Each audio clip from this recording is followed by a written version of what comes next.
আল্লাহ নবী সাল্লাল্লাহু আলাইহি সাল্লাম বলেন, মদে যে আসক্ত, জুয়াতে যে আসক্ত, নবীজি বলছে তার দুইটা মারাত্মক ক্ষতি। এক, তারাকাস সালাহ, সে নামাজ ছেড়ে দেয়।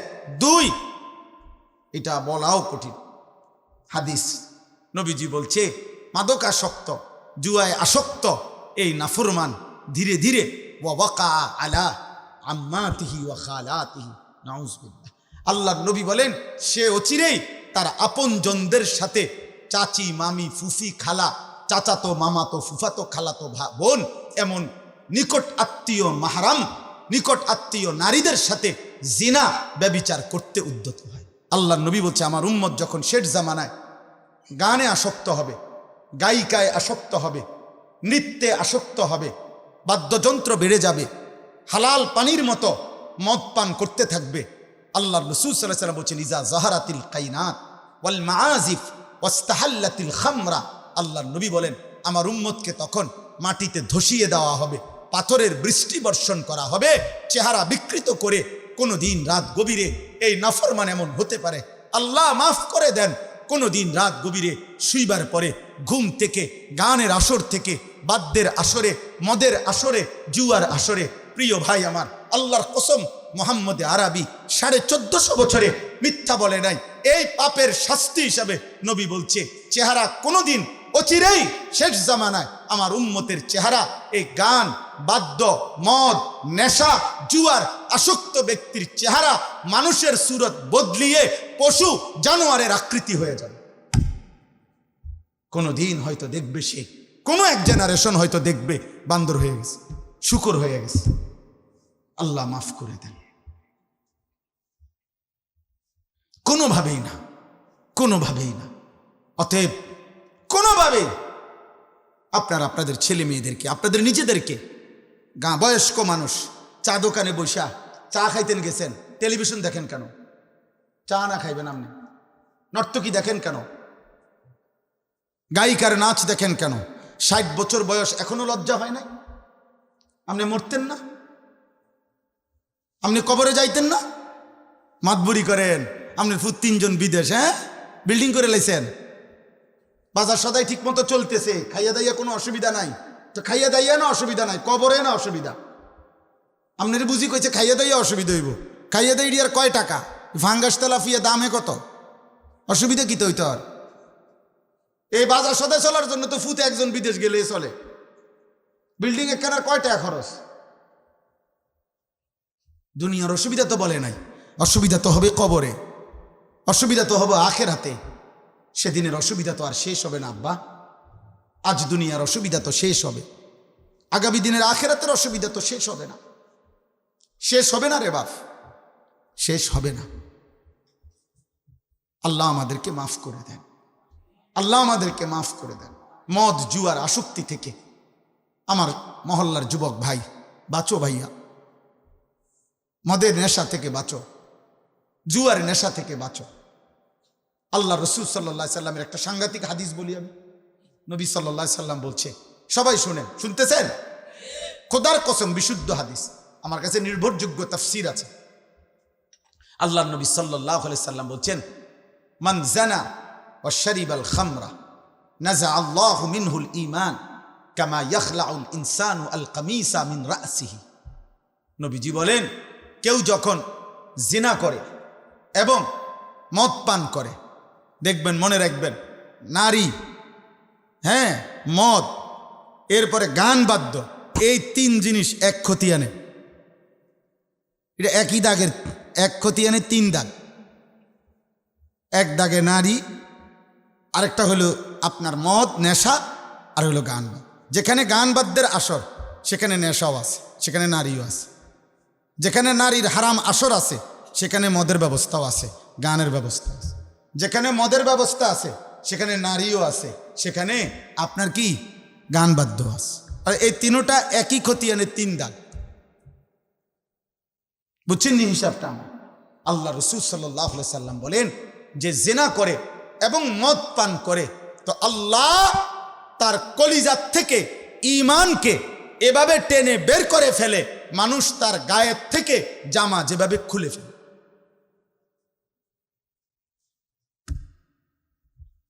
মানুষ তার দেহ থেকে জামা যেমন খুলে ফেলে, খোদার কসম নবী বলছে আল্লাহ তার কলিজা থেকে ঈমান এভাবে বের করে ফেলে। আর যদি ওই অবস্থায় মৃত্যু হয় তো তোমার মৃত্যু কি হবে তুমি কবরে গেলে বুঝবা, তুমি হাসরে গেলে বুঝবে। আল্লাহ নবী সাল্লাল্লাহু আলাইহি ওয়াসাল্লাম বলছেন যে ব্যক্তি মদ এবং জুয়ায় আসক্ত, আল্লাহ নবী বলছে তার দুইটা পাপ মারাত্মক। মদে আসক্ত ব্যক্তি, জুয়া খেলে যারা, জুয়া মোবাইলে জুয়া হোক, বাহিরে জুয়া হোক, অথবা এই বেট বাজি ধইরা বিভিন্ন রকম খেলে, কোথায় জুয়া এখানে ধরে, খেলে ওইখানে আপনার, অর্থাৎ কেউ ফুটবল খেলে, কেউ ক্রিকেট খেলে, খেলে বেঈমানে, আর এখানে মুসলমানের নাফরমান সে জুয়া ধরে, বেট ধরে, আরে বাজি ধরে। অনলাইনে লাখ লাখ যুবক এখন অনলাইনে জুয়া খেলে মোবাইলে, বাবারা জানেও না, বাবা জানেও না, এবার টাকা টাকা দেয়, ওনার টাকা দিয়ে এমবি ঢুকায়, ওনার টাকা দিয়ে। আহা বাবা, এত খামখেয়ালি, এত মস্কারি হাসরের ময়দানে টিকবেন। আমি বুঝছি না, না বুঝছেন না, আপনি বুঝছেন, আপনি 14 গোষ্ঠী বুঝছেন, আপনি বুঝেন না। আপনার ছেলে এক ওয়াক্ত নামাজ পড়ে না, ওই কি করে আপনি বুঝেন না? বেনামাজি ছেলে 24 ঘন্টা মোবাইল দিয়া জোনায়েদ বাগদাদির ওয়াজ শুনে। আপনার ছেলে আল্লাহর কোরআনে একটা রাকাত নামাজ পড়ে না, ওই সারা রাত মোবাইলে আপনার ছেলে আব্দুল কাদের জিলানীর ওয়াজ শুনে। আপনি বুঝেন না, আপনি চিরা খান, আপনি সহজ কথা বোঝেন, 100 বার বোঝেন। আমারে আপনি 900 বললে, আপনারে আমি 900 বললে হবে না। আখেরাত, আখেরাত ওইখানে কি বলবেন সেটা ভাব, সেটা ভাব। এই জন্য যে যেখানে আছি সেখানে দাঁড়িয়ে চিন্তা করতে হবে, আমি এই মুহূর্তে আমার জিন্দিগির যেখানে আছি এখান থেকে আখেরাত, আমি আগামীকাল আল্লাহর সামনে দাঁড়াইলে মুক্তি পাবো তো? আমার আল্লাহ মাফ করবে তো? আমি আমার হিসাব দিতে পারবো তো? এই এই এই অনুভূতি আসা, এটাই সমস্ত ওয়াজ মাহফিল, এটার মাকসাদ, এটার মাকসাদ। আল্লাহ তাআলা বলে, বান্দা আমি কিন্তু স্পষ্ট বলছি, বান্দা আমি হিসাব নেব, আমি হিসাব নেব। আজ আমি সব দিলাম, আগামীকাল আমি সব হিসাব নেব, হিসাব নেব আমি। ওয়াকিফুহুম ইন্নাহুম মাসউলুন। কিয়ামতের দিন আল্লাহ ফেরেশতাদেরকে বলবে, ফেরেশতা একজন একজন করে আমি আল্লাহর সামনে দাঁড় করাও আমার বান্দা, আমি আল্লাহ, আমি জিজ্ঞেস করি আমার বান্দা আমার 60 বছর হিসাব দাও, আমার একটা একটা নিঃশ্বাসের হিসাব দাও, আমার এক এক লোকমা খাবারের হিসাব দাও, আমার এক এক ঢোক পানির হিসাব দাও, আমার হার্টবিট, হৃদয়ের স্পন্দন আমি দিয়েছি, আমারটার হিসাব দাও। তোমার যা এগুলার হিসাব দিও না, যাও আমারটা দাও, আমি যা দিছি। এখন আমার কোনটা, আল্লাহর কোনটা? আল্লাহ দেয় নাই এমন কি আমাদের আছে? কিছু কথা বলেন না, এমন কিছু মনে হয়? জীবনের যত আয়োজন, চারিদিকের যত আয়োজন, আমার মাঝে যত আয়োজন, আমার দ্বারা যা হয়, সৃষ্টির দ্বারা যা হয়, সব করায় কে? তো কি পরিমাণ হিসাব দিতে হবে? লা তাজুলু কদামা ইবনে আদম মিন ইনদি রাব্বিহি ইয়াউমাল কিয়ামা হাত্তা ইউসআলা আন খামসিন। আল্লাহ নবী সাল্লাল্লাহু আলাইহি সাল্লাম বলেন, কোন মানব সন্তান কিয়ামতের দিন আল্লাহর সামনের থেকে 5টি প্রশ্নের উত্তর না দিয়ে এক কদম আগে বাড়তে পারবে। হিসাব দিতে হবে। আন উমরিহি ফিমা আফনাহু। আল্লাহ জিজ্ঞেস করবেন, বান্দা আমার দেওয়া পুরা হায়াত কোথায় ব্যয় করেছে? বলো বান্দা। ওয়া আন শাবাবিহি ফিমা আবলাহু। আমার দেওয়া যৌবন কোথায় নিঃশেষ করেছ? আবার বল। একবার পুরা হায়াতের হিসাব দিতে হবে, আবার পুনরায় বলবেন যে আবার যৌবনের হিসাব দাও। এই জন্য প্রত্যেক ব্যক্তির যৌবনের হিসাব দিতে হবে 2 বার, একবার পুরাটার সাথে আরেকবার পৃথক। একবার মনে করেন 60 বছরের হিসাব দেওয়ার সময়ও যৌবনকাল বলতে হবে, আবার আল্লাহ বলবেন ঠিক আছে এবার পৃথক, কমপক্ষে 15 থেকে 40। মানুষের পূর্ণ যৌবন মূল হইল এই 25 বছর, এই 25 বছরের হিসাব আলাদা দাও। আবার বলো, আবার বলো। হায়াতের হিসাব 2 বার দিতে হবে। একবার পুরা হায়াত, আরেকবার যৌবনকাল। ওয়ান মালিহি, আল্লাহ তৃতীয় প্রশ্ন করবেন, তোমার প্রতিটা সম্পত্তির ব্যাপারে আমি আল্লাহর কাছে হিসাব দাও। দুইটা হিসাব দিবা, তুমি দুটোটা বলবা। মিন আইনা ইকতাসাবা ওয়া ফীমা আনফাকা, প্রতিটা টাকা, প্রতিটা উপার্জনের ব্যাপারে তুমি বলো উপার্জন করেছো কিভাবে, ব্যয় করেছো কোথায়। হালাল হারাম তুমি বলো, তুমি পরিষ্কার। এখন কও যে আমি এটা সুদে নিছি, এটা আমি কিস্তিতে নিছি, এটা আমি ঘাম ঝরাইয়া নিছি, এটা আমি হালাল ভাবে নিছি। তুমি বলো, তোমাকেই বলতে হবে আজ হালাল কোনটা, হারাম কোনটা, সুদের টাকা কোনটা, কিস্তির টাকা কোনটা, 2 নম্বরই কোনটা, 6 নম্বরই কোনটা। ওজনে কম দিয়া কাস্টমারকে ঠকাইছো যে, এখন কও, তুমি কও, আজকে তুমি বলবা। খোদার কসম বলতে হবে। ইয়াউমা তুবলাস সারাইর, আল্লাহ বলেন বান্দা এই সৃষ্টির সমস্ত গোপন বিষয় সেদিন হাসরের ময়দানে আমি আল্লাহর পক্ষ থেকে খুলে দেওয়া হবে, খুলে দেওয়া হবে বান্দা, খুলে দেওয়া হবে। সেদিন সব মানুষ শুনবে এবং সবচেয়ে ভয়ানক কথা হলো, মনে রাখবেন, প্রত্যেক মানুষকে তার পরিচিত জনদের সাথেই উঠানো হবে। আমারে আপনারে সিন জাফানের মানুষের সাথে উঠাবে না। এই এখন যেমন চোখ চেনা চেনা, এ তখনও চোখ চেনা চেনা, এলোমেলো উঠাবে না। ইয়াউমাইদিন ইয়াসদুরুন নাসু আশতাতা লিয়ুরাউ আ'মালাহুম, আল্লাহ বলে সেদিন কিয়ামতের দিন ফেরেশতারা মানুষকে দলে দলে, গ্রুপে গ্রুপে টেনে নিয়ে আসবে, গ্রুপ গ্রুপ করে। অতএব এই মানুষগুলো শুনবে সেদিন, সবাই দেখবে, শুনবে, আল্লাহর সামনে বলবেন আপনি যে আল্লাহ আমার এই টাকাটা সুদের, আমার এই টাকাটা বাটপাড়ির, আমার এই টাকাটা ওই আমার ওই লোকটার ঠকাইয়া। আহা, সেদিন লজ্জায় আর অপমানে মাথাটা ছোট হয়ে যায়, ছোট হয়ে যায়। মিন আইনা ইকতাসাবা ওয়া ফীমা আনফাকা। 5 নাম্বার হলো ওয়া মাযা আলিমা ফীমা মাযা আমিলা ফীমা আলিমা। আমার কোরআন, আমার সুন্নাহ, যা কিছু তুমি শুনেছ তদনুযায়ী কি পরিমাণ আমল করেছ। তুমি বলো, তুমি কি শোনো নাই নামাজ 5 ওয়াক্ত? তো বান্দা বলবে হ্যাঁ। তো এবার বলো পড়ছো কত? তুমি কি শোনো নাই যাকাত ফরজ? হ্যাঁ শুনেছি আল্লাহ। তো এবার বলো তুমি যাকাত কতটুকু আদায় করেছ? তুমি কি শুনছো হজ ফরজ? হ্যাঁ শুনেছি। তো এখন বলো হজ আদায় করছো কি? তুমি কি শুনেছো রোজা ফরজ? হ্যাঁ শুনেছি। তো এখন বলো তুমি কি শুনছো মিথ্যা বলা হারাম? হ্যাঁ শুনছি। এখন বলো কেন বলো? তুমি কি শুনছিলা সুদ খাওয়া হারাম? হ্যাঁ শুনছি। তো এখন বলো কেন খাই? তুমি কি শুনছিলা চুরি করা হারাম? হ্যাঁ শুনছিলাম। তো এখন বলো তুমি কি শুনেছো জিনা করা হারাম? হ্যাঁ শুনেছি মাওলা। তো এখন বলো। সবচেয়ে ভয়ঙ্কর আরো কথা হলো কিয়ামতের দিন অস্বীকার করার মতো কোনো হিম্মত সাহস কারো হবে না। মানে আপনি নয়সই কইবেন। এখন যেরকম আমরা কৌশল করি, সত্যকে মিথ্যা বলি, মিথ্যাকে সত্য বলি, মহান আল্লাহর সামনে কিভাবে বলবো? ফেরেশতা একটা টানা চটকনা দিবে, 1 শট থাপ্পরের লগে উড়াই লেবো 3000 মাইল ধরে। যে বেটা কার সামনে কথা বল, দাঁড়ো, কোথায় দাঁড়াইছো খবর আছে?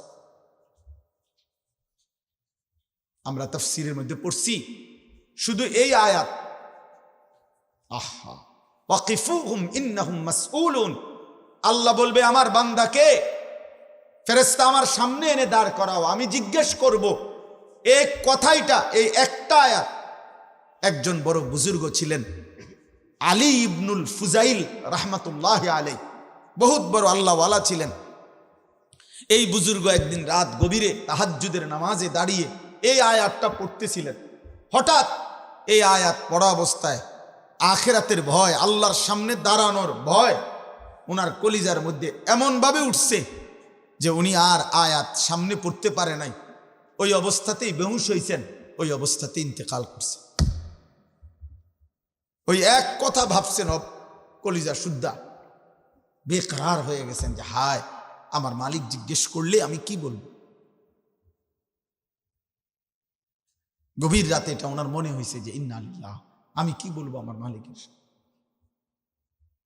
আমার জিন্দিগির হিসাব কেমনে দেব? বাপ আমার, ভাই আমার, বন্ধু আমার, নওজোয়ান সাথী আমার, কোনোভাবেই মাহফিল যেন কোনো বক্তার পরিচিতি, সুখ্যাতি, সুনাম, হুঙ্কার, ঝংকার এর জন্য না হয়, এর জন্য না হয়, কোনো ব্যক্তির পরিচিতির জন্য না, এটা কোনো শোডাউন, কোনো প্রদর্শনী, কোনো নির্বাচনী প্রচারণা, এটা নয়। শুধুই আখেরাত, শুধুই আখেরাত, শতভাগ আখেরাত, শতভাগ আখেরাত। বলা, শোনা, ইন্তজাম করা, বারবার চেষ্টা করা উচিত যে শুধুই আখেরাত, আর কোনো ফিকির নেই, আর কোনো ফিকির নেই। এজন্য আমার বাপ, আমি এটা প্রথম বলব, পরিবর্তন মাকসাদ, আর পরিবর্তন করে কে? আল্লাহ। কোনো ব্যক্তির চেষ্টায়, কোনো ব্যক্তির সিদ্ধান্তে, কোনো ব্যক্তির ভালোবাসায় মানুষের পরিবর্তন হবে না। ব্যক্তি বলতে পারবে, কিন্তু পরিবর্তন মূলত করে কে? কোরআন শরীফের আয়াত শুনেন, একেবারে পরিষ্কার কোরআনের আয়াত। হযরত নূহ আলাইহিস সালাম 950 বছর মানুষকে আল্লাহর দিকে ডাকছেন। কোরআনে আছে, উনি বারবার এই কথা বলতেন, ওয়ালা ইয়ানফাউকুম নুসহি ইন আরাদতু আন আনসাহা লাকুম। হে আমার জাতি, আমি যতই তোমাদেরকে উপদেশ দিতে চাই, আমার নসিহত তোমাদের কোনো উপকার আসবে না। ইন কানাল্লাহু ইউরিদু আন ইউগভিয়াকুম, যদি আল্লাহ সিদ্ধান্ত নেয় তোমাদেরকে গোমরা করে দিবে, পথ ভ্রষ্ট করে দিবে, তাহলে আমি 950 বছর নয়, 1,00,000 বছর চাইলেও আমি তোমাদের পরিবর্তন করতে পারবো। হুয়া রব্বুকুম ওয়া ইলাইহি তুরজাউন। এরপরে তিনি বলতেন, তিনি তোমাদের রব, তার কাছেই তোমাদেরকে ফিরতে হবে। আমার কাছে কোনোদিন যদি জবাব নাও দিতে হয়, আমারে যদি তোমরা চিরদিন দমাইয়াই রাখো, আমারে মনে করো ছোট করেই রাখলা, আমারে মনে করো অপমান করেই ফেলে দিলা, আমি হুজুর, আমি মোল্লা, আমি মৌলবী, আমি ইমাম, ঠিক আছে, আমারে চুরেই দিলা, আমারে তুচ্ছই করলা, জীবনভর অপমানই করলা, কোনো অসুবিধা নাই। হুয়া রব্বুকুম, তিনি তোমার রব, ওয়া ইলাইহি তুরজাউন, তার কাছেই তোমাকে ফিরতে হবে।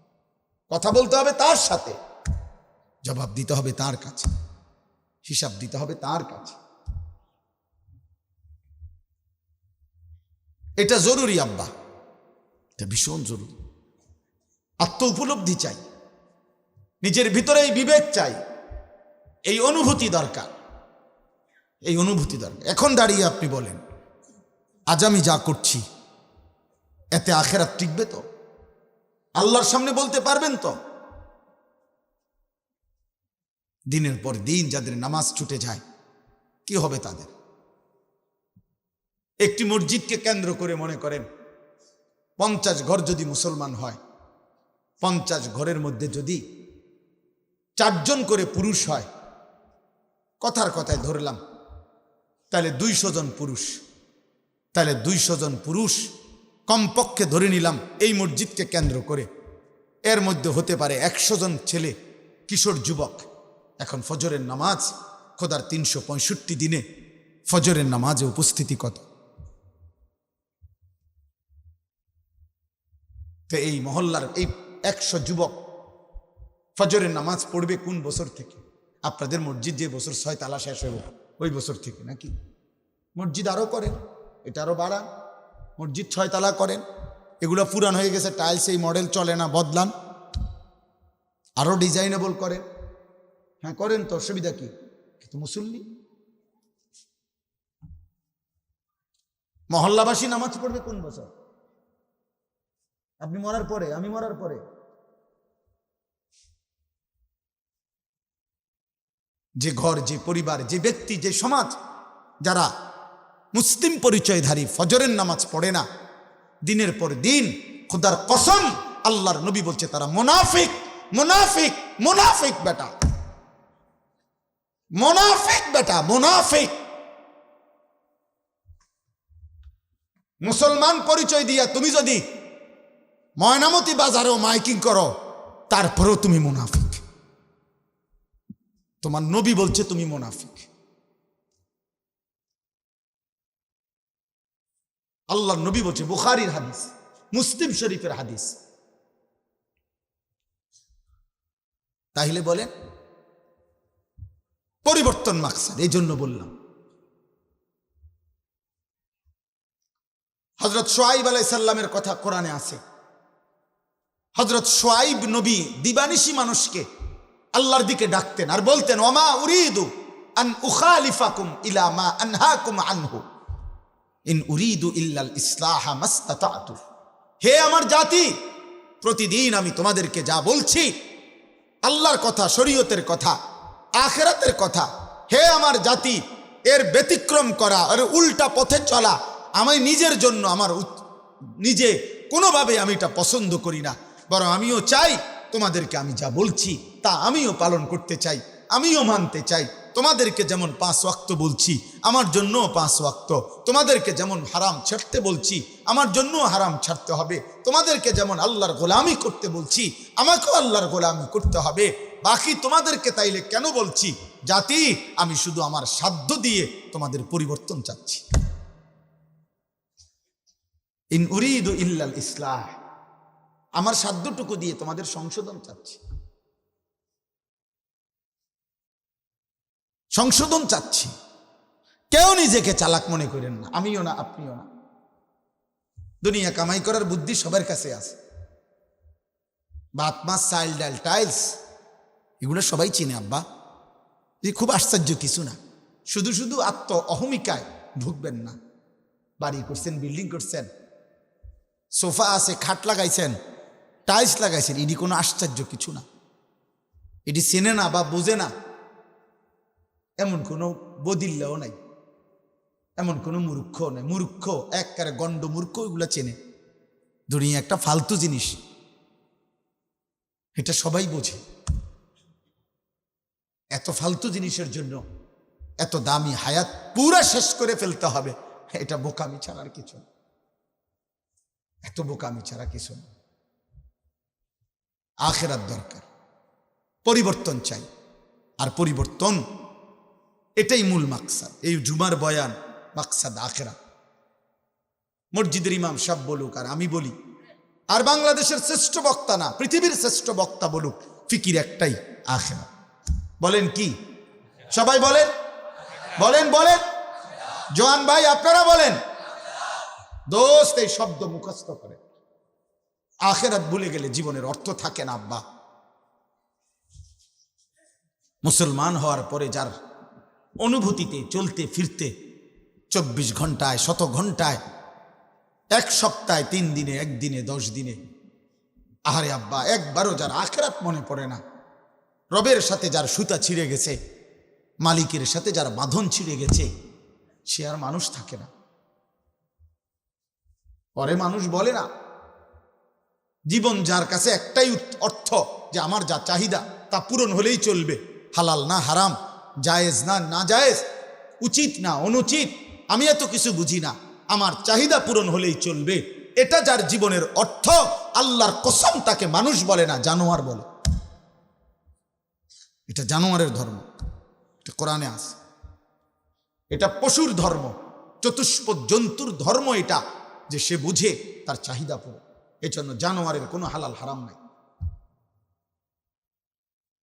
পাক না ফাক নাই, হালাল হারাম নাই, জায়েজ না জায়েজ না, আমার চাহিদা পূরণ হলেই চলবে। আমি নারী দেখব, সোজা কথা, এখন আমার লজ্জাস্থানের চাহিদা। এবার আমি মোবাইলে পারি, নর্তকী পারি, উলঙ্গ ছবি পারি, জিনার দৃশ্য পারি, টেলিভিশনে হোক, সিনেমাতে হোক, নাটকে হোক, রাস্তাতে হোক, বাজারে গিয়া হোক, মার্কেটে গিয়া হোক, রেস্তোরাঁয় গিয়া হোক, যেখানে পারি আমার নারী দেখার চাহিদা আমার দেখতে হবে, সোজা কথা। একে কি দেখা আমার হালাল না হারাম, একে দেখা আমার জন্য জায়েজ না না জায়েজ, এত কিছু আমার দরকার নাই, আমি তো জানোয়ার।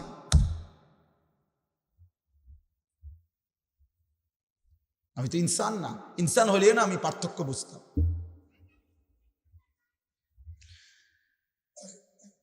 এই জন্য এটা জরুরি বিষয়, এটা বহুত জরুরি বিষয়। জীবন, আবারও বললাম, জীবনের অর্থ যার কাছে চাহিদা পূরণ। 12 লাখ টাকা দরকার, আমার টাকা দরকার 12 লাখ, সোজা কথা। অতএব আমার এটা লাগবে, অতএব 6 লাখ টাকা জমি বেচে নিলাম, 6 লাখ টাকা সুদে কিস্তিতে নিলাম, আমার টাকা মিল হয়েছে। বলে ভাই একটা তো হালাল একটা তো হারাম। আরে তো সব কানে হুজুররা ভেজাল করেন, চলেন থেকে প্রত্যেক কিছুতে নাক গলান নিয়ে। আপনারা তো কথা জিজ্ঞাসের দরকার কি? আমার চাহিদা পূরণ হইলো আমার মাকসাদ। এই স্বভাব জানোয়ারের স্বভাব, চতুষ্প জন্তুর স্বভাব। ইনসান তাকে বলে যে বোঝে, যার উপলব্ধি আছে, আকলে তাম মানুষ বলে তাকে, যাকে আল্লাহ তাআলা পূর্ণ আকলে তাম দিয়েছেন, পূর্ণ আকল দিয়েছেন, পূর্ণ বুদ্ধি, পূর্ণ বিবেচনা বোধ দিয়েছেন। প্রত্যেক প্রাণীকে, প্রত্যেক সৃষ্টিকে আল্লাহ তাআলা প্রয়োজন পরিমাণ কিছু না কিছু আকল দিয়েছেন, কিন্তু সর্বাধিক পূর্ণ আকল আল্লাহ দিয়েছেন কাকে? মানুষ। এই মোবাইল যারা হাতে ধরে রাখছেন, মোবাইল আপনারা নামাইয়া আমার কথা এমনি তাকাইয়া শুনেন। আমি বললাম ভালো হবে, আপনার জন্য ভালো হবে। কাউরে দেখানোর জন্য পরে ইডি থুইয়া দেন, হেবাটার দরকার হলে হেবাটা পরে শুনি, নাহলে উনি আইসে না কা। কথা বুঝেন নাই? মহিলা যদি জিগা বলে আমি শুনলাম, বলে তোমারে কইছে ভালো হইয়া চলতা, সোজা হয়ে যাইতে, সোজা পর্দা পশিদা করতে, আল্লাহ খোদা মানতাম, শেষ কথা শেষ। আর কি? আপনি শোনেন, আপনার কলিজায় আল্লাহর ভয় আসলে পুরা ফ্যামিলির উপর ইনশাআল্লাহ এটার আসর পড়বে। আপনার হাঁটতেও এটার প্রভাব পড়বে, চলতেও এটার প্রভাব। হৃদয় যদি আপনার নড়ে, ইনশাআল্লাহ এটা নিয়মে, এটাই নিয়ম। আপনার হৃদয় নড়লে আশপাশও নড়বে ইনশাআল্লাহ। এই জন্য আমরা প্রত্যেকেই, আমার উদ্দেশ্য আমি বললাম আলহামদুলিল্লাহ, ঝুমুর পশ্চিম পাড়া বাইতুসালাম জামে মসজিদের আজকের মাহফিল, এই মাহফিল আমাদের মাহফিল। আমি এই মহল্লার ছেলে, এখন আপনাদের মহল্লায় থাকি। আমি আপনাদের, আমরাও আপনাদের, আপনারাও আমার, মিলেমিশে আমরা থাকি। আমাদের নওজোয়ান তোমরা, আমরা কারো বড় ভাই, বয়সে যদি আমাদের ছোট হয়, সমবয়সী অথবা আমাদের বাবা দাদা, প্রত্যেকের পরিবর্তন, প্রত্যেকের আখেরা। খোদার কসম, যাকে আল্লাহ তাআলা ন্যূনতম এলেম যৎকিঞ্চিত দিয়েছেন, কোরআন সুন্নাহর এলেম আল্লাহ যাকে যেটুক দিয়েছেন, ওই এলেমের প্রথম দাবি আল্লাহর বান্দাদের আখেরাতের পরিবর্তন, প্রথম ফিকির। ওয়ালিউনযিরু কওমাহুম ইযা রাজাউ ইলাইহিম লাআল্লাহুম ইয়াহযারুন। আল্লাহ কোরআনে স্পষ্ট বলছে, আমি আল্লাহ যাকে এলেম দিছি, দ্বীনের বুঝ দিছি, এর দ্বারা আমি কি চাই? ওই বান্দার দ্বারা আল্লাহ বলেন আমি তার দ্বারা চাই সে তার কওমকে, তার সম্প্রদায়কে, তার জাতিকে, তার জনগোষ্ঠীকে আমি আল্লাহর ভয় দেখাবে, যেন তারা আমাকে ভয় করতে পারে, আখেরাতকে ভয় করতে পারে, জাহান্নামকে ভয় করতে পারে। আল্লাহ তাআলা ইলমের মাকসাদ বলছে, কোরআন সুন্নাহর ইলমের মাকসাদ। আমারও একটা ভালো চাকরি হবে, না না এতটুকু না। আমারও বিবি বাচ্চা নিয়ে সমাজে একটা সম্মানজনক পজিশনে ঘরবাড়ি করে থাকতে পারবো, এতটুকু না। উম্মতের ফিকির, মানুষের পরিবর্তন কোরআনুল কারীমের মধ্যে আছে। আমি আপনাদেরকে 2টা উদাহরণ দেখাই। একজন পিতা তার পুত্রকে কেমনে বলছে, একজন পুত্র তার পিতার জন্য কি পরিমাণ চাইছে। ছোট্ট 2টা উদাহরণ বলি। একজন পিতা নূহ আলাইহিস সালাম, ওনার ছেলের নাম কেনান, কাফের। এই ছেলেটার ইমানের জন্য, ছেলেটাকে জাহান্নাম থেকে বাঁচাবার জন্য, খোদার কসম আব্বা, এই বাপ নূহ আলাইহিস সালাম কি পরিমাণ ছটফট করছে, মহান আল্লাহ তাআলা পুরাটা ঘটনা কোরআনে উল্লেখ করছে।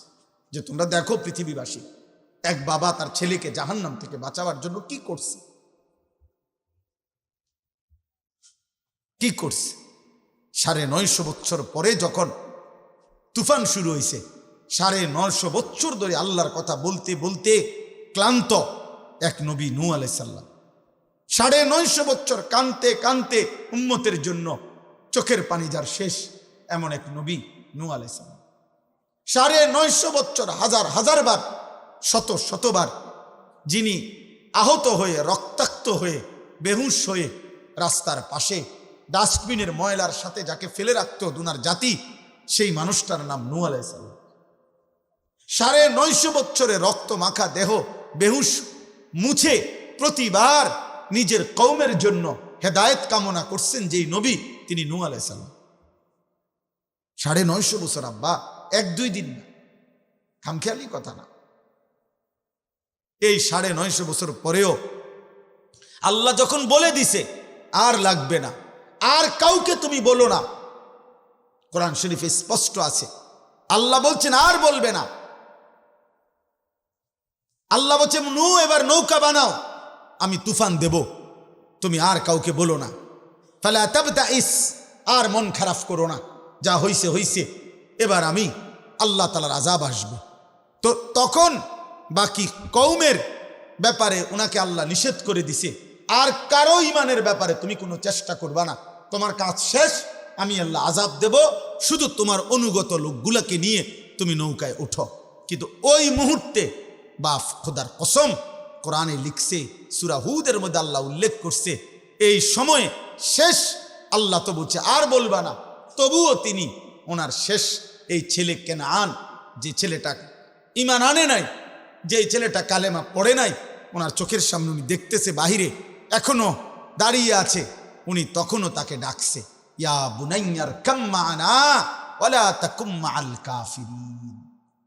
আমার প্রিয় সন্তান, আব্বা শেষবারের মতো আমি বাপ তোকে ডাকছি, আব্বা তুই আমাদের সাথে উঠে পড়, তুই বেঈমান মুশরিক নাফরমানদের সঙ্গী হইও না আব্বা।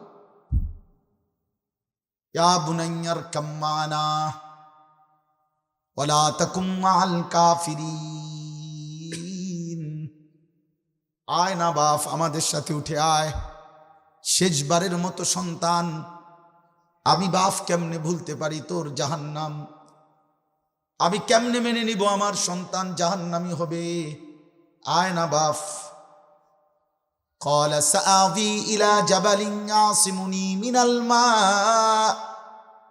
ছেলেটা না ফরমান বলল, আব্বা আমি পাহাড়ে আশ্রয় নেব, পানির থেকে বেঁচে যাব।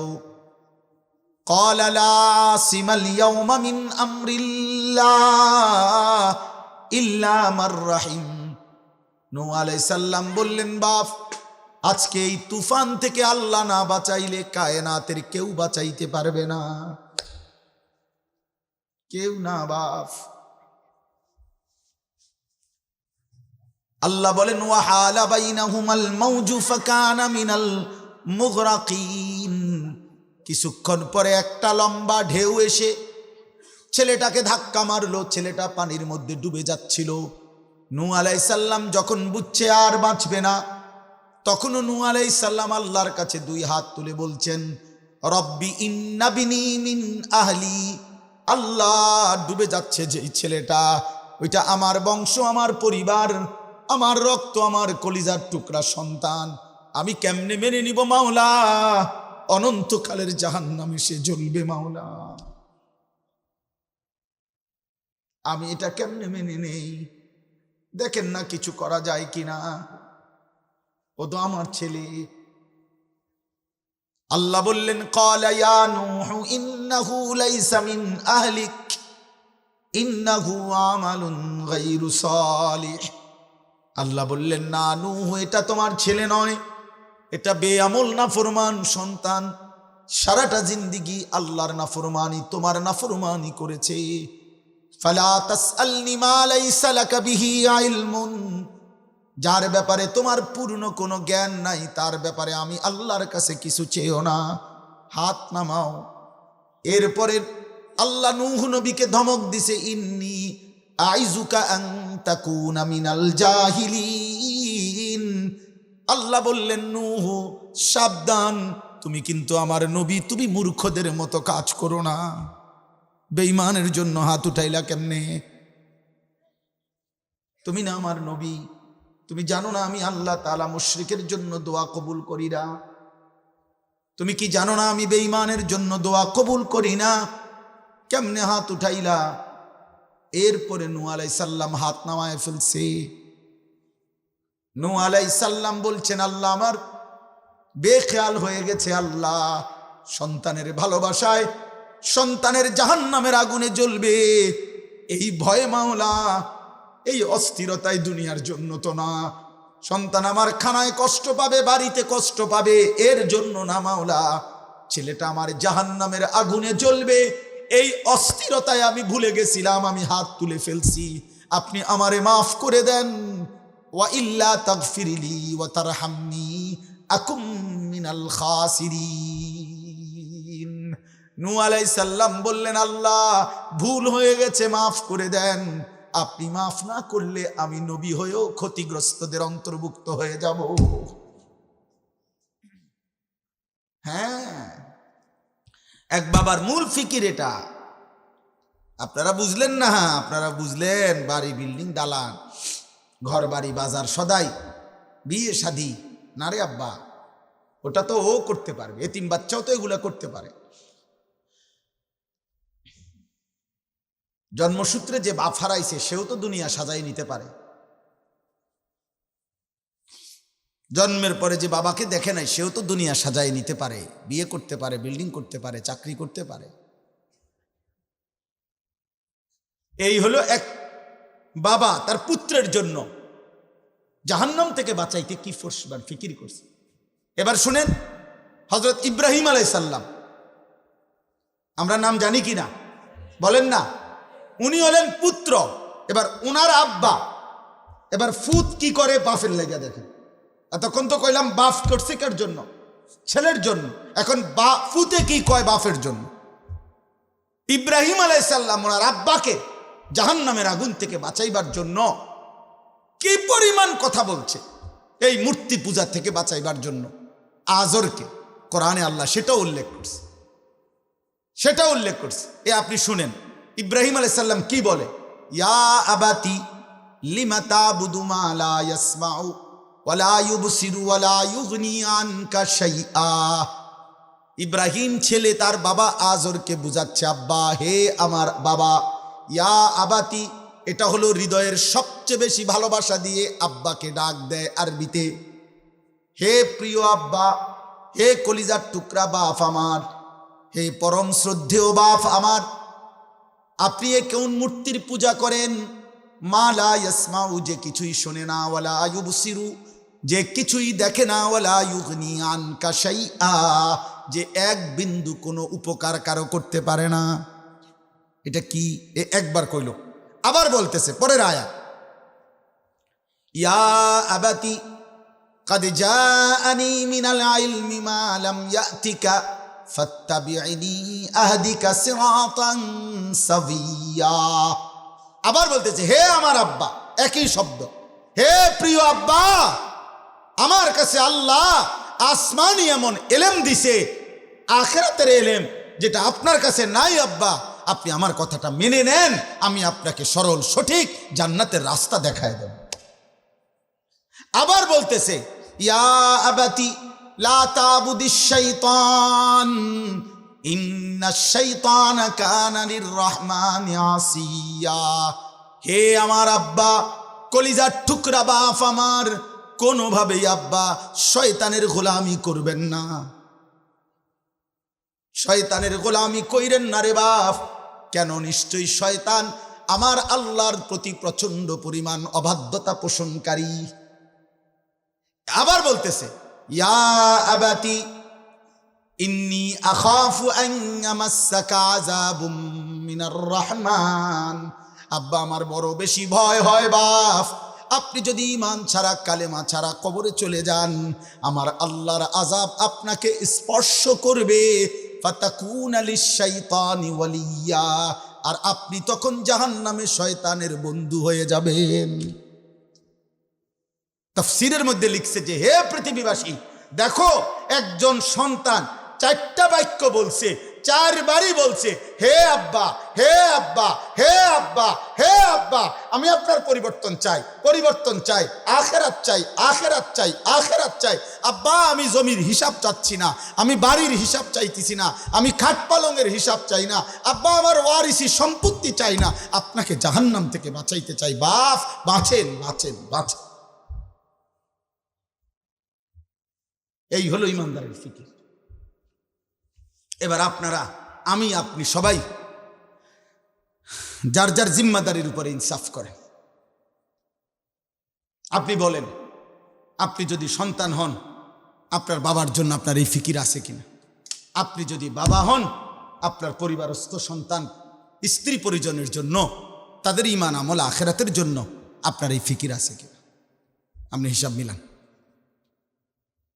আর যদি বলেন মক্কার কাফের কুরাইশদের মতো যে হুজুর, কোরআন শরীফে আছে সমস্ত অবিশ্বাসী মুশরিক বেঈমানদের একটা বড় আপত্তি ছিল, তারা আখিরাতের ব্যাপারে সন্দেহ পোষণ করত। এই জন্য নবীজিকে আখিরাতের ব্যাপারে ভিন্ন ভিন্ন পাল্টা যুক্তি দেখাইত, তারা সন্দেহ করত।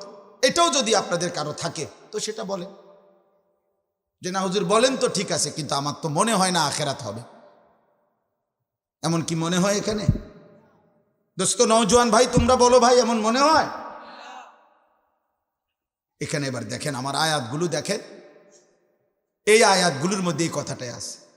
আল্লাহ তাআলা বলতেছেন 21 নম্বর পারা কোরআনুল কারীমের 32 নম্বর সূরা, সূরাটার নাম সূরায়ে সেজদা।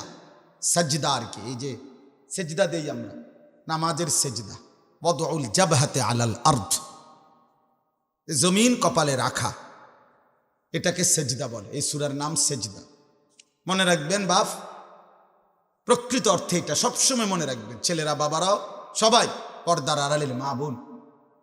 মূলত এই কপাল একেবারে সহজ কথা হলো ইনসাফের সাথে যদি কেউ চিন্তা করে, তো যদি কেউ সামান্য ন্যূনতম বিবেক দিয়া ভাবেন, বুঝবেন যে হাত, চোখ, নাক, কান, জিহ্বা, ঠোঁট, আমাদের পাও, আমাদের মেধা, আমাদের অন্তর, এই সব কিছু খাটাইয়া আমরা দুনিয়াতে হাজারো আইটেমের উপার্জন করি। চাকরি, ব্যবসা, ক্ষেত খামার, কৃষি, পড়া লেখা, যে যা দুনিয়া সাজাচ্ছি, তো এগুলোর জন্য এই সব অঙ্গ শরীরের ব্যবহার হয়, কোনো না কোনো অঙ্গ।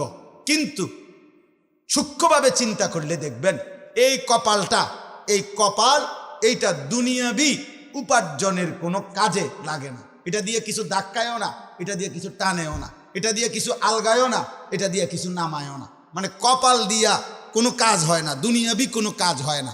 তাহলে কেউ যদি বিবেক থাকে, সে যদি জিজ্ঞেস করে আল্লাহ তাহলে এই কপালটা আপনি কেন বানাইলেন, যেটা দিয়ে ধরা যায় না, ছোঁয়া যায় না, ধাক্কা দেওয়া যায় না, আজ্ঞানো যায় না, ফিচ্চানো যায় না, দুনিয়ার কোনো উপার্জনের কামে কপাল তো লাগে না, এটা দিলেন কেন? খোদার কসম, আর আজিমের মালিক আল্লাহ বলবে, বান্দা আমি আল্লাহ সারা দেহের অঙ্গ তোমার উপার্জনের জন্য যদিও দিছি, কপাল শুধুই আমাকে সেজদার জন্য দিছিল। আমি চেয়েছিলাম কপালটা শুধু আমারে দিন।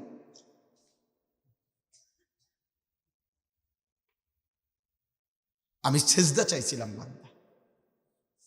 অতএব ওই মানুষ নিকৃষ্ট মানুষ, ওই মানুষ অসভ্য মানুষ, ওই মানুষ নামের কলঙ্ক, যার কপালে সেজদা নেই।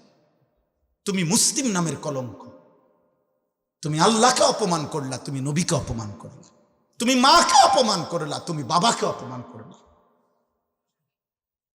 যে নামাজ পড়ে না, যে সেজদা দেয়, ওই বদনসিব। এজন্য কপাল মন্দ কার? সেজদা নাই যার। বলেন কপাল মন্দ কার? হ্যাঁ হ্যাঁ হ্যাঁ, কসম আল্লাহ। মূলত ওই ব্যক্তির কপাল মন্দ, যেই ব্যক্তির কপালে সেজদা নাই। নাই তো ব্যবসায় লস খাওয়া, টাকা মাইর খাওয়া, পয়সা হারাইয়া যাওয়া, আপনার 2-4 লাখ টাকা ধরা খাইয়া যাওয়া, এইটা কপালের দোষ না। আপনি কইলেন আমার কপাল খারাপ, কি হইছে? আমি একের জায়গা 2 লাখ টাকা মাইর খাইছে। আপনি ব্যাক কল দেখে মাইর খাইছেন, আপনি কপালে কিচ্ছু হয়েছে না। আপনার বুদ্ধি কমের কারণে, আপনি সিটারের খপ্পরে পড়ছেন, আপনি বাটপারের লগে ব্যবসা করছেন, ইত্যাদি ইত্যাদি হইতে পারে। তাহলে এইটার কারণ প্রত্যেক মানুষের দুনিয়াবি আর্থিক কোনো লসের কারণ কপাল খারাপ এই জন্য না, তোর বুদ্ধি কম, অথবা লোক মন্দ পড়ে বইছে, মাল 2 নম্বর পড়ে গেছে, এটা তো হলো এটার সমস্যা। কপালের কি সমস্যা? কপাল খারাপ তার, সেজদা নাই যার। এজন্য সেজদাবিহীন যুবক, সেজদাবিহীন কিশোর, সেজদাবিহীন মুসলমান, সেজদাবিহীন নারী, তুমি মন্দ কপাল, দুর্ভাগা, বদনসিব, বদনসিব, বদনসিব। তোর কপাল নাই, তোর কোনো কপাল নাই। বাতে খাও, তুমি পয়সাই কামাই করো, তুমি ঘুম যাইবা আর পেশাব করবা। আর দুনিয়া ভোগ করবা, এতটুকু দুনিয়া জানোয়ারও ভোগ করে, দুনিয়া জানোয়ারও ভোগ করে, শুধু দুনিয়া জানোয়ারও ভোগ করে, দুনিয়ার প্রয়োজন জানোয়ারেরও পূরণ হয়। অতএব এটা জরুরি। কেন নামাজ পড়বেন না? কেন 5 ওয়াক্ত নামাজ পড়বেন না? শুক্রবারে শুধু জুমার নামাজ পড়েন, 5 ওয়াক্ত নামাজ পড়েন। আমনে সালাক, আমরা বেকুব, আমরা চিরা খাইয়া বড় হয়েছি, আমনে ভাত খাইয়া বড় হয়েছেন, আমরা বেককল। শুক্রবারে শুধু 2 রাকাত নামাজ দিলে পড়িলে 1 সপ্তাহ নামাজ হয়ে যায়। আপনি এত সহজ কথাটা বুঝা লাইলেন, আমরা বুঝলাম না কেন? ওরে এই বলেন না কেন? কোন বাটপারে বলছে এটা বলেন? কোন হুজুর তো দূরে থাক, কোন বাটপারে বলছে কিনা আপনারে যে হে মুসলমানের বাচ্চা, শুধু শুক্রবারে 2 রাকাত নামাজ পড়লে চলে আর 1 সপ্তাহ নামাজ পড়তে হয় না? এটা কোন সিটারে বলছে আপনারে? মুসলমানের উপরে জুমার নামাজ ফরজ না 5 ওয়াক্ত নামাজ ফরজ? তো জুমার নামাজ কি আলগা নামাজ? শুক্রবারে নামাজ 6 ওয়াক্ত। তো তাইলে শুক্রবারে নামাজ কয় ওয়াক্ত? তো শনিবারে কয় ওয়াক্ত? তো রবিবারে কয় ওয়াক্ত? তো তাহলে নামাজ কয় ওয়াক্ত ফরজ? তো আপনি এটা আলগা করলেন কেন? কোরআন শরীফের এটা মনে করেন আপনি এই পুরা কোরআন শরীফ থেকে আপনার বুঝে ধরছে না, এরকম 2টা আয়াত আপনি এনতে সরাইলাম। হ্যাঁ, অনুমতি আছে?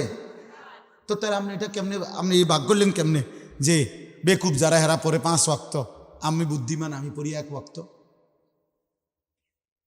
বলেন আব্বা বলেন। ফজরের নামাজ কেন পড়বেন না? ফজরের নামাজের সময় মহান আল্লাহ তাআলা ভোরবেলা যে ঘুম থেকে জাগায়, সেটা কি আল্লাহ জাগায় না? রাত্রিবেলা ঘুম পাড়ায়, তো সেটা আল্লাহ ঘুম পাড়ায় না? বিষয়টা কি? আমার কিশোর ভাই, যুবক ভাই, আমি হাত জোড় করে অনুরোধ, প্রিয় ভাই আমার, সন্তান আমার, বন্ধু আমার, ফজরের নামাজ মোমেনের নামাজ। ফজরের নামাজ ঈমান আর নেফাকের পার্থক্য, মোমেন না মুনাফিকের পার্থক্য।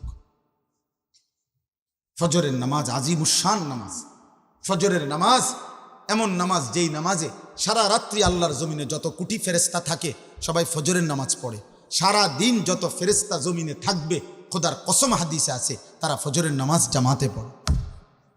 এই জন্য ফজরের নামাজ যে পড়ে না তার উপরে রাত্রির ফেরেশতা লানত দেয়, ফজরের নামাজ যে পড়ে না তার উপরে দিনের ফেরেশতাও লানত দেয়। ফেরেশতা তাকে লানত দিতে দিতে যায়, তোর উপরে আল্লাহর লানত করুক। 5 ওয়াক্ত নামাজ পড়ে, বলেন ইনশাআল্লাহ, বলেন ইনশাআল্লাহ। খামখেয়ালি করেন না, খামখেয়ালি। হুজুর ইজ্ঞা বালাই কইছে, উনি খারাপ কইছে, উনার ওয়াজে লোক হইছে, উনার ওয়াজে লোক হইছে না, উনার ওয়াজটা সাপসে বালা, উনার ওয়াজ সাপসে না বালা, এনে এত সাবা সাবি নেই, কন্যা কন্যা খেলা লাগছে না। এটা বিষয়টা কি নয়, লৌকিকতা না, প্রদর্শনী না, আখেরা। আখেরা যার কোথায় পরিচিতি অপরিচিতি কোনো দরকার নেই, আপনার আখেরাত দরকার। আমাদের কি দরকার বলেন না? আখেরাত। পৃথিবী চিনলেও আখেরাতে হিসাব দিতে হবে, না চিনলেও আখেরাতে কি দিতে হবে? হিসাব দিতে হবে, হিসাব দিতে হবে। একটা একটা গুনাহ ছাড়েন, একটা একটা গুনাহ। এই বাবা, একটা একটা গুনাহ ছাড়েন, আমিও আপনিও, আমিও আপনিও। নারীর ছবি দেখো না বাবা, অস্থির উলঙ্গ দৃশ্য দেখো না আব্বা, নারী ছবি, জিনা ব্যভিচারের দৃশ্য, মোবাইলের এই আসক্তি, ছেলে মেয়েদের এই অবাধ মেলামেশা, ছেলে মেয়েদের এই অবাধ হারাম প্রেম, হারাম সম্পর্ক। আল্লাহর কসম, খোদার কসম বলছি, আল্লাহ কোরআনে বলছে নারী পুরুষ ছেলে মেয়ের বিবাহ বহির্ভূত হারাম সম্পর্ক যারা করবে, রবের ওয়াদা এটা, আল্লাহর ওয়াদা এটা, আমি তারে দুনিয়াতেও বেইজ্জতি করব, আমি তারে আখিরাতেও বেইজ্জতি। এটা আল্লাহর ওয়াদা, সূরা নূরের মধ্যে আছে। আল্লাহ বলছে আমি তোকে দুনিয়াতেও অপমান করব, আমি তোকে আখিরাতেও, তোর দুনিয়াও জাহান্নাম বানায় দেবো, তোর আখিরাতেও জাহান্নাম বানায় দেবো। ইন্নাল্লাযীনা ইউহিব্বুনা আন তাশিআল ফাহিশা ফিল্লাযীনা আমানু লাহুম আযাবুন আলীমুন ফিদ দুনিয়া ওয়াল আখিরা। ফিদ দুনিয়া, এই যে দুনিয়া, এটা বুঝছেন নি? আরবিটা কথা বুঝেন নাই? ফিদ দুনিয়া এই কথাটা বুঝছেন নি? দুনিয়া যে এইটা কোরআনের আয়াত। আল্লাহ বলেন মুসলিম জনসমাজে যারা অশ্লীলতা ছড়িয়ে দেয়, আর অশ্লীলতা বলাই হয় আজিনা ওমা আশবাহুহু, অর্থাৎ ব্যভিচার, জিনা, নারী পুরুষের অবাধ মেলামেশা এবং তৎসংশ্লিষ্ট যাবতীয় বিষয়। নারী পুরুষের, ছেলে মেয়ের বিবাহ বহির্ভূত গুনার যত সম্পর্ক, এবার চোখে দেখেন, কানে শোনেন, হাতে ছুঁয়ে দেন, সঙ্গে থাকেন, কল্পনায় ভাবেন, কানে আলাপ করেন, হ্যাঁ, রাতের পর রাত জেগে কথা বলেন, উলঙ্গ ছবি দেখেন, নর্তকীর নাচ দেখেন, অথবা জিনা করেন, নিজের হাত লজ্জাস্থানে নাপাক ব্যবহার করেন, কিংবা যাই করেন, শাহওয়াতের যা, এটা অশ্লীলতা, এটা অসভ্যতা, এটা বেহায়াপনা। পৃথিবীর কোন সভ্য সমাজে, মানবতার কোন সমাজে অশ্লীলতাকে, অসভ্যতাকে, নারী পুরুষের অবাধ যৌনাচারকে পৃথিবীতে কখনোই কোথাও ভদ্রতা বলা হয় নাই। কোনো বেঈমানও বলে নাই, কোনো মুশরিকও বলে নাই, কোনো ইহুদির বাচ্চাও বলে নাই, কোনো খ্রিস্টানের বাচ্চাও বলে নাই। নগ্নতা নগ্নতাই, অসভ্যতা অসভ্যতাই। অতএব আজকের এই ছেলেমেয়েরা, বেপর্দা ছেলেমেয়েরা যত অত্যাধুনিক পোশাকে পড়ুক, যত অত্যাধুনিক ফ্যাশনই করুক, যত রঙে ঢঙ্গে নাচুক না, ওরা অসভ্য অসভ্য অসভ্যই থাকবে। এটা আপনি ভদ্রতার যত রঙই লাগান, তো এটা সবটা অসভ্যতার রঙই। দুর্গন্ধ, পায়খানা বাড়বেই, দুর্গন্ধ বাড়বেই। ডিজাইন বানায়েন না, এটার মধ্যে ডিজাইন করলে হবে না। হ্যাঁ হ্যাঁ, অতএব কোনোভাবেই এটা করা যাবে না। একটা যুবক ভাই, তোমার চরিত্র তোমার জীবনের মূল পুঁজি, তোমার আখলাক তোমার জীবনের মূল পুঁজি। একটা নারীর কাছে হেরে গেলা, লজ্জাস্থানের চাহিদার কাছে হেরে গেলা, আহা, এর চাইতে বড় কাপুরুষ আর কেউ হইতে পারে না। আমি একটা পুরুষ বেটা, আমার হাতে পৃথিবী গড়বে, আমার হাতে দেশ গড়বে, আমার হাতে জাতি গড়বে, আমার হাতে সংসার গড়বে, আমার হাতে পৃথিবী গড়বে, আমার হাতে আমার সন্তান গড়বে, আমার হাতে আগামীর পৃথিবীতে কালেমার পতাকা উঠবে, আমার হাতে ইসলামের বিজয়ের নিশানা উঠবে। সে কেন নারীর কাছে হেরে যাবে? জীবন মানে শুধু ছবি, জীবন মানে শুধু এটা বেডি দেখা, উলঙ্গ দৃশ্য দেখা। বেটা অপদার্থ বেটা, আকামলা কোথাকার বেটা।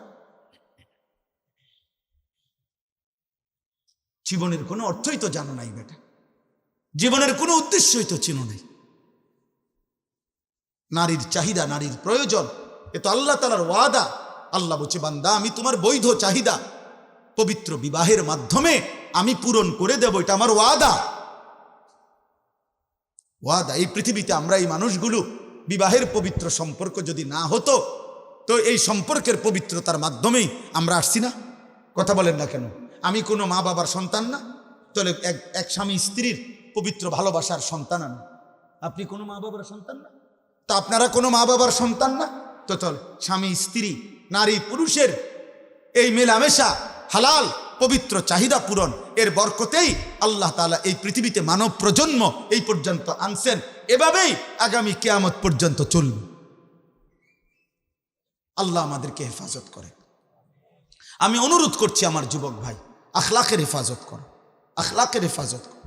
গান বাদ্যের আড্ডা, গায়িকা নায়িকার আড্ডায়, মোবাইলের মাধ্যমে হোক, কোনো গানের আড্ডা, কোনো নর্তকীর আড্ডা, কোনো ছবির আড্ডা, কোনো নৃত্যের আড্ডা, কোনো বাদ্যযন্ত্রের আড্ডায় কোনোভাবে ভাইয়া অংশগ্রহণ করো, অংশগ্রহণ করো, অংশগ্রহণ করো।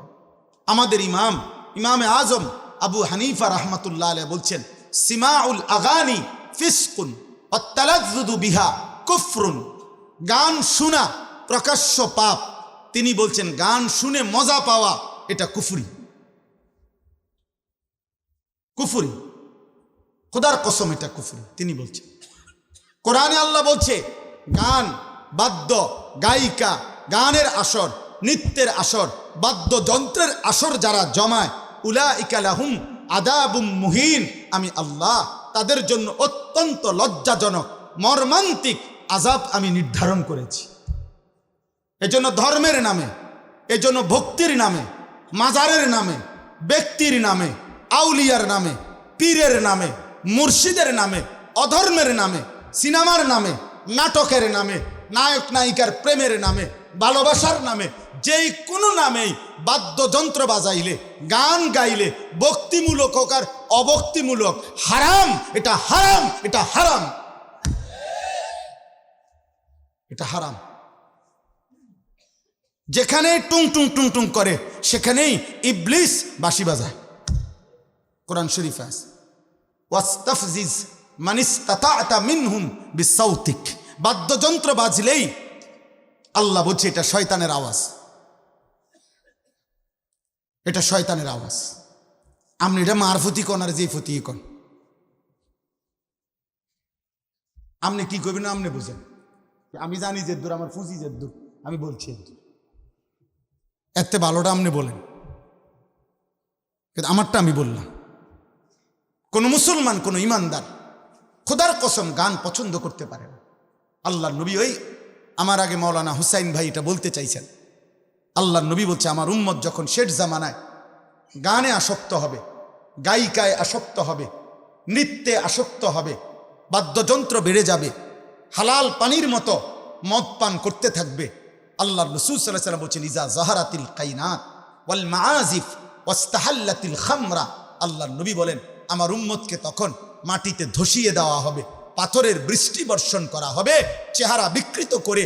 কোনো দিন রাত গভীরে এই নাফরমান এমন হতে পারে, আল্লাহ মাফ করে দেন, কোনো দিন রাত গভীরে শুইবার পরে ঘুম থেকে, গানের আসর থেকে, বাদ্যের আসরে, মদের আসরে, জুয়ার আসরে, প্রিয় ভাই আমার, আল্লাহর কসম মুহাম্মদে আরবি 1450 বছরে মিথ্যা বলে নাই।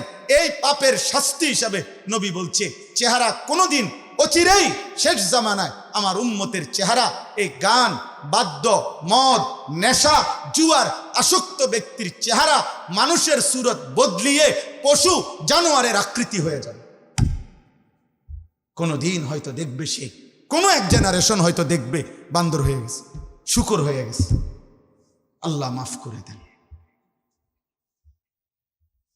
কোনোভাবেই না, কোনোভাবেই না। অতএব কোনোভাবেই আপনারা আপনাদের ছেলে মেয়েদেরকে, আপনাদের নিজেদেরকে, বয়স্ক মানুষ চা দোকানে বসা চা খাইতেন গেছেন, টেলিভিশন দেখেন কেন? চা না খাইবেন আপনি? নর্তকী দেখেন কেন? গায়িকার নাচ দেখেন কেন? 60 বছর বয়স এখনো লজ্জা হয় নাই? আপনি মরতেন না? আপনি কবরে যাইতেন না? মাতবুরি করেন, আপনার ফুট 3 জন বিদেশ, হ্যাঁ, বিল্ডিং করে লাইছেন, বাজার সদাই ঠিক মতো চলতেছে, খাইয়া দাইয়া কোনো অসুবিধা নাই। তো খাইয়া দাইয়া না অসুবিধা নাই, কবরে না অসুবিধা। আপনার বুঝি কইছে খাইয়া দাইয়া অসুবিধা হইব, খাইয়া দাই আর কয় টাকা, ফাঙ্গাস তেলাফিয়া দামে কত, অসুবিধা কি তো হইতো? আর এই বাজার সদাই চলার জন্য তো ফুতে একজন বিদেশ গেলে চলে, বিল্ডিং এ কেনার কয় টাকা খরচ? দুনিয়ার অসুবিধা তো বলে নাই, অসুবিধা তো হবে কবরে, অসুবিধা তো হবে আখেরাতে। সেদিনের অসুবিধা তো আর শেষ হবে না আব্বা। আজ দুনিয়ার অসুবিধা তো শেষ হবে, আগামী দিনের আখেরাতের অসুবিধা তো শেষ হবে না, শেষ হবে না রে বাপ, শেষ হবে না। আল্লাহ আমাদেরকে মাফ করে দেন, আল্লাহ আমাদেরকে মাফ করে দেন। মদ জুয়ার আসক্তি থেকে আমার মহল্লার যুবক ভাই বাঁচো ভাইয়া, মদের নেশা থেকে বাঁচো, জুয়ার নেশা থেকে বাঁচো। আল্লাহ রসুল সাল্লাল্লাহু আলাইহি সাল্লামের একটা সাংঘাতিক হাদিস বলি আমি। নবী সাল্লাল্লাহু আলাইহি সাল্লাম বলছে, সবাই শুনেন, শুনতেছেন? খোদার কসম বিশুদ্ধ হাদিস, আমার কাছে নির্ভরযোগ্য তাফসীর আছে। আল্লাহ নবী সাল্লাল্লাহু আলাইহি সাল্লাম বলছেন, মান জানা ওয়া শারিবাল খামরা নাযা আল্লাহু মিনহুল ঈমান কামা ইয়াখলাউল ইনসানু আল কামিসা মিন রাসিহি। নবীজি বলেন, কেউ যখন জিনা করে এবং মদ পান করে, দেখবেন, মনে রাখবেন, নারী, হ্যাঁ, মদ, এরপরে গান বাদ্য, এই 3 জিনিস এক ক্ষতি আনে। এটা একই দাগের, এক ক্ষতি আনে 3 দাগ। এক দাগে নারী, আরেকটা হলো আপনার মদ নেশা, আর হলো গান। যেখানে গান বাদ্যের আসর সেখানে নেশাও আছে, সেখানে নারীও আছে। যেখানে নারীর হারাম আসর আছে সেখানে মদের ব্যবস্থাও আছে, গানের ব্যবস্থা আছে। যেখানে মদের ব্যবস্থা আছে সেখানে নারীও আছে, সেখানে আপনার কি গান বাদ্য আছে। আর এই 3টা একই ক্ষতি আনে 3 দাগ। বুঝছেন নি হিসাবটা? আল্লাহ রসুল সাল্লাল্লাহু আলাইহি সাল্লাম বলেন যে জিনা করে এবং মদ পান করে তো আল্লাহ তার কলিজার থেকে ঈমানকে এভাবে টেনে বের করে ফেলে, মানুষ তার গায়ের থেকে জামা যেভাবে খুলে ফেলে।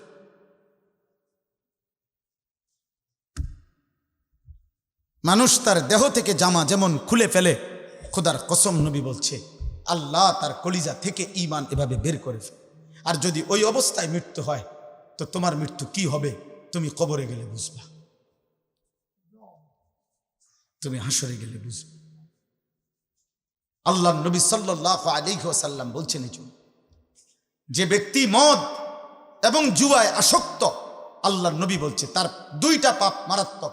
মদে আসক্ত ব্যক্তি, জুয়া খেলে যারা, জুয়া মোবাইলে জুয়া হোক, বাহিরে জুয়া হোক, অথবা এই বেট বাজি ধইরা বিভিন্ন রকম খেলে, কোথায় জুয়া এখানে ধরে খেলে ওইখানে আপনার, অর্থাৎ কেউ ফুটবল খেলে, কেউ ক্রিকেট খেলে, খেলে বেঈমানে, আর এখানে মুসলমানের নাফরমান সে জুয়া ধরে, বেট ধরে, আরে বাজি ধরে। অনলাইনে লাখ লাখ যুবক এখন অনলাইনে জুয়া খেলে মোবাইলে, বাবারা জানেও না, বাবা জানেও না, এবার টাকা টাকা দেয়, ওনার টাকা দিয়ে এমবি ঢুকায়, ওনার টাকা দিয়ে। আহা বাবা, এত খামখেয়ালি, এত মস্কারি হাসরের ময়দানে টিকবেন। আমি বুঝছি না, না বুঝছেন না, আপনি বুঝছেন, আপনি 14 গোষ্ঠী বুঝছেন, আপনি বুঝেন না। আপনার ছেলে এক ওয়াক্ত নামাজ পড়ে না, ওই কি করে আপনি বুঝেন না? বেনামাজি ছেলে 24 ঘন্টা মোবাইল দিয়া জোনায়েদ বাগদাদির ওয়াজ শুনে। আপনার ছেলে আল্লাহর কোরআনে একটা রাকাত নামাজ পড়ে না, ওই সারা রাত মোবাইলে আপনার ছেলে আব্দুল কাদের জিলানীর ওয়াজ শুনে। আপনি বুঝেন না, আপনি চিরা খান, আপনি সহজ কথা বুঝেন, 100 বার বুঝেন। আমারে আপনি 900 বললে, আপনারে আমি 900 বললে হবে না। আখেরাত, আখেরাত ওইখানে কি বলবেন সেটা ভাবেন।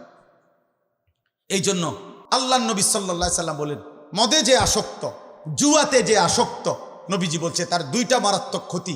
1 তারাকাস সালাহ, সে নামাজ ছেড়ে দেয়। 2 এটা বলাও কঠিন হাদিস, নবীজি বলছে মাদক আসক্ত, জুয়ায় আসক্ত এই নাফরমান ধীরে ধীরে ওয়াকা আলা আম্মাতিহি ওয়া খালাতিহি, নাউযুবিল্লাহ। আল্লাহর নবী বলেন সে অচিরেই তার আপনজনদের সাথে, চাচি, মামি, ফুফি, খালা, চাচাতো, মামাতো, ফুফাতো, খালাতো বোন, এমন নিকট আত্মীয় মাহরাম, নিকট আত্মীয় নারীদের সাথে জিনা ব্যভিচার করতে উদ্যত হয়।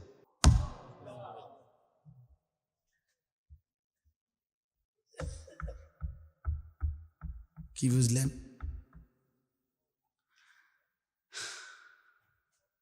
ফাফাক্কির, আপনি ভাবেন প্রত্যেকটা পাপের কারণে অভিভাবক সমপরিমাণ দায়ী হবে। এই জন্য যে যা পারেন দুনিয়াতেই ভাত তরকারি বেশি করে খাইয়া যান, মন না চাইলেও আরো 2 গা ভাত লন, মন না চাইলেও আরো 2 টুকরা গোস্ত লন।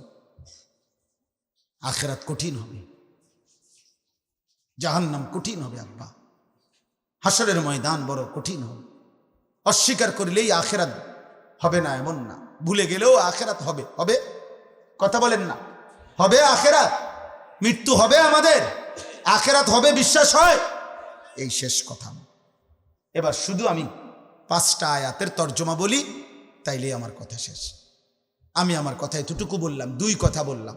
1 নম্বর কথা হলো একজন বাবা তার পরিবারস্থদের জাহান্নাম থেকে বাঁচাবার জন্য জীবনের সবটুকু কোরবান করা উচিত। দ্বিতীয়ত একজন সন্তানও তার বাবা, তার মা, তার উপরস্থদেরও জাহান্নাম থেকে বাঁচাবার জন্য জীবনের সর্বোচ্চ চেষ্টা করা উচিত। এটার দলিল দিছি।